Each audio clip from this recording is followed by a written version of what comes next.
Hello ladies and gentlemen, this is Karas, and today we're going to talk about the Demonology Set-Bonuses of the Tier 17 set, which have been added at Thursday to the in a new beta build, to the beta servers, of course. And yeah, we immediately got to test them on Friday. During array testing, they tested the Warlords of Draenor and the Iron Maiden's encounter, which are both multi-target encounters, and especially the Warlords of Draenor encounter is an AoE encounter. And therefore I have a lot of experience with that set bonus, and therefore I'm going to talk about that right now. Why am I not going to talk about the other specs? I haven't played the other specs during that raid testing, therefore I don't have enough experience with those set bonuses yet, but I'm definitely going to talk about those in different videos. Anyways, why am I going to talk about the Demonology set bonuses first? First, because I only played Demonology Warlock, as I told you before, but also because I think this is an important topic for class balancing things, which I'm going to talk about later, because the two-piece set bonus could actually pose a problem. As I said before, going to talk about that later. So, what are these set bonuses going to be? The two-piece set bonus is going to make it so that Hand of Gul'dan, which is one of your most important spells as a Demonology Warlock, gets another stack from 2 up to 3. And it also gives Corruption, which is one of your dots, a 10% chance to proc on every tick, which is very strong. Let's give you an example for that. If you have like 1 Corruption up at a boss at a single target encounter, and it ticks every second, or once every second, you will have a 10% chance every second to regenerate another stack of Hand of Gul'dan, one of the 3 stacks. If there are 3 targets, like at a council encounter, like the Fallen Protectors encounter in Siege of Orgrimmar, or the new Iron Maiden's encounter in the Blackrock Foundry, I believe, it's going to be a 30% chance every second, because there is 3 corruptions rolling at the bosses. So yeah, this is going to be pretty strong. The 4-piece bonus makes it so that it has a chance to summon a copy of yourself that shoots soul fires at the target. It's like a pet. It's like another imp, for example, only a bit stronger. I don't think this 4-piece bonus is that strong, because I looked it up in logs and it only did like 4 to 5% of my damage, so that is not a really strong bonus. So this video is going to focus around the 2-piece bonus, because it alters your playstyle quite a lot, and it also poses some problems with the class balancing, which I said before, but I'm going to talk about that later. Yeah, how does it alter your playstyle? In heavy AoE encounters, for example, like I can give you the example of Warlords of Draenor. Warlords of Draenor has 2 major abilities that can be influenced by, or can influence the set bonus. The first one is he throws spears at people that can impale them if they don't get out fast enough, and they stay on the ground so that you can dot them. And also he summons add waves. So what is going to happen? You're going to have corruptions rolling on 3 to 4 spears in the ground at all the time, so you have a 30 to 40% chance, approximately, I don't really know the maths about that.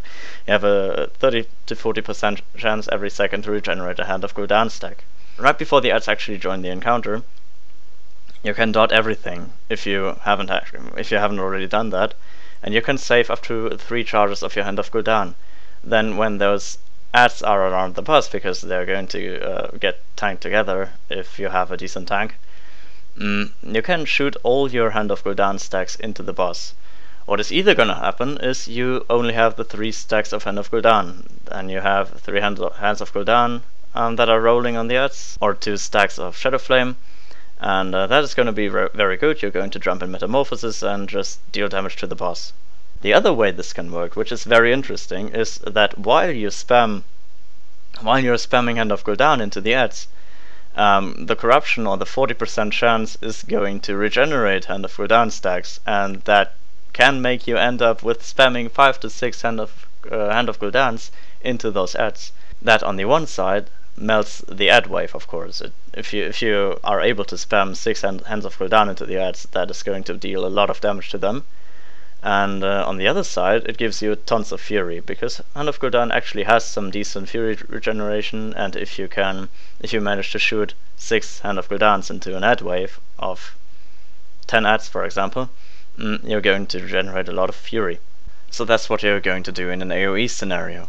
In a multi-dotting scenario, which the council encounters are going to be, like the Iron Maidens, or as I said before, the Fallen Protectors in Siege of Orgrimmar, you will also have Corruption and Doom on every single target all the time, which actually also gives you a lot of, or a decent percentage, or a decent chance to proc Hand of Gul'dan stacks. And if they're going to be tanked together, like the Fallen Protectors are being right now, you will have a decent uptime of Hand of Gul'dan on every of them, and Hand of Gul'dan is going to be dealing some decent damage. So you have a 30% chance per second to regenerate a Hand of Gul'dan stack. Of course, if your Corruption ticks once every second, you approximately have like a 30% chance of getting a Hand of Gul'dan stack every second, and Hand of Gul'dan is going to be your #1 spell in your damage meter. Hand of Gul'dan actually does like 30 to 40% of my damage during both encounters, or well, during the first encounter it was quite a lot more because there was some AoE going on there. Yeah, so that's, as you can see, very strong already.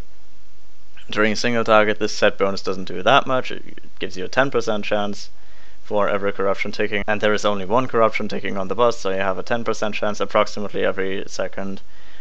That kinda alters your playstyle already, and you have to really watch out for your Hand of Gul'dan stacks, but it really doesn't have that much of an impact as it has in multi-dotting or heavy AoE fights. There is actually 3 problems with that. The first thing is that it of course makes it very strong in multi-dotting encounters or AoE encounters. Actually, when an encounter consists of 2 or more targets, this set bonus is going to be very strong, and it alters your playstyle quite a lot, as I said before.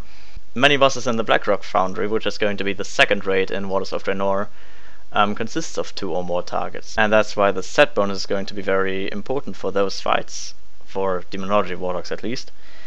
And yeah, that is going to be very strong already. Another thing is that this could make the cutting of Fell Flame a bit obsolete. You will have a lot of things to do while being on the move. During multi-target fights again, you will have a high chance of regenerating Hand of Gul'dan stacks, and that will make you also spamming Hand of Gul'dan while on the move. So moving will actually not lower your damage as much as it did before. So they could have well let us keep Fell Flame, for example. It would have made the same. It would have had the same impact. So Demonology is actually going to be a very strong class when it comes to movement encounters. And the third problem, which is also the biggest problem, is that it scales very well with gear. So I hope you guys all remember the Affliction Warlock as it was in 5.0 at the beginning of Mists of Pandaria. Every single corruption had a chance to trigger Nightfall, which gave you a soul shard. This is going to be the same thing all over again with Demonology at the beginning of Warlords of Draenor if they don't change the set bonus. They nerfed it after 5.2, I believe, for the Affliction Warlock, and that had some really good reasons, because they were drowning in shards at that moment. And that is probably also going to happen with our Hand of Gul'dan as a Demonology Warlock. It's going to be very strong, especially with rising gear, because with more gear you will have more haste. Hand of Gul'dan is going to be stronger, and yeah, that's going to be very interesting for us. So in the end, I don't see a problem in how this set bonus alters our playstyle. I don't mind spamming Hand of Gul'dan more often than I could before. There is some people that don't like having Hand of Gul'dan doing like 30 to 40% of all our damage, but I personally am okay with that. The problem I see in that is that it's a very strong set bonus, and I can see Blizzard looking at logs, and they're going to see Hand of Gul'dan doing like 30 to 40% of all Demonology Warlocks, and if Demonology is going to be a strong spec, which I think it is, they're going to have to nerf it. What are they going to nerf then? They're probably obviously going to nerf the damage of Hand of Gul'dan. If we don't use the set bonus anymore, or especially the 2-piece set bonus anymore, or if we don't have it in the first place because it's loot actually, and there is other classes that want their set bonuses either, Hand of Gul'dan will actually not do that much damage anymore, and therefore Demonology is going to get nerfed. So I think this is going to be another case of balancing classes around their set bonuses, which I don't really like to see. And if Blizzard is going to nerf the set bonuses, it's fine. I think they'll have to nerf the 2-piece set bonus in order to not make Demonology too strong in multi-target encounters. But if they're going to nerf Hand of Gul'dan only, that is going to hurt us. And especially if we don't use the set bonus anymore, it's going to hurt us even more.